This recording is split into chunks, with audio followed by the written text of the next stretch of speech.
So a lot of people ask us, what does the clicker do and why do we use it? So the clicker marks the millisecond that your dog does something that you want them to do. And it almost takes a picture in their brain of what just happened. So I'm from Chicago, so I think about it as like the winning Michael Jordan shot. It wasn't here, it was the follow through. And so I think the same is true when we use a clicker. It's very clean and concise and precise.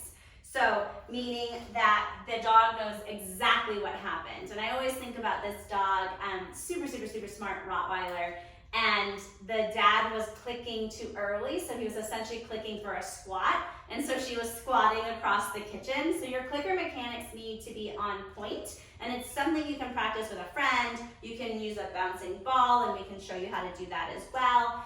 You can give finger signs, and you're clicking when you see the sign. And a clicker also acts as a bridge. And so what that means is it bridges the gap between the behavior and your ability to deliver food. So a lot of people want to rush and have all the things on them, and while I super appreciate that, the clicker does actually give you time to do that. So for instance, come here. 1, 2, 3, 4, 5, 6, 7, 8, 9, 10. That's almost a 10-second count. Pretty slow. Wouldn't love to consistently do training, but the clicker does give you a little bit of a buffer to go ahead and grab that food. You can do it fast, and that's also helpful. Bookie, good boy. So clicking for the behavior and delivering. So my delivery is going to be probably pretty quick because I do this all day, every day. But it's something that you can practice. And then I also encourage people in terms of treat mechanics to treat in different hands and also deliver in different hands. So maybe try clicking with your left hand when you get the hang of it and moving and treating with your right hand. So this is something that even I struggle with because so frequently I'm working on loose leash walking or training in position, and so I want a dog on my left side, so I typically click with my right and I feed with my left. So we're always working, we're always a work in progress, but that's why we use the clicker and how helpful a clicker can be in the training process.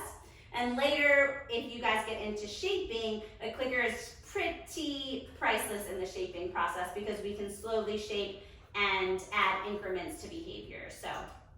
So we're slowly increasing our criteria with what we're asking for so that we can get a full behavior. Okay, so we're going to talk about the difference between luring and capturing. So essentially, a lure means the food comes first in an effort to get the behavior.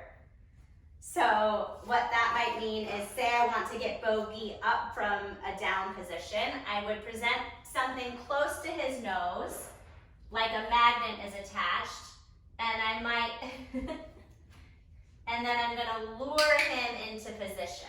So that's a lure. By the same token, if I want to lure him into a down, I present this and I lure. So that is a lure, and this is a capture. So I'm actually not going to ask anything. I'm going to wait, and it's behavior first, then food. So I'll show you again. I'm just going to stand here.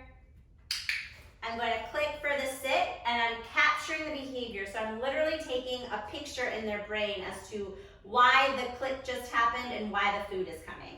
So just to give you an example, one more time, this is capturing.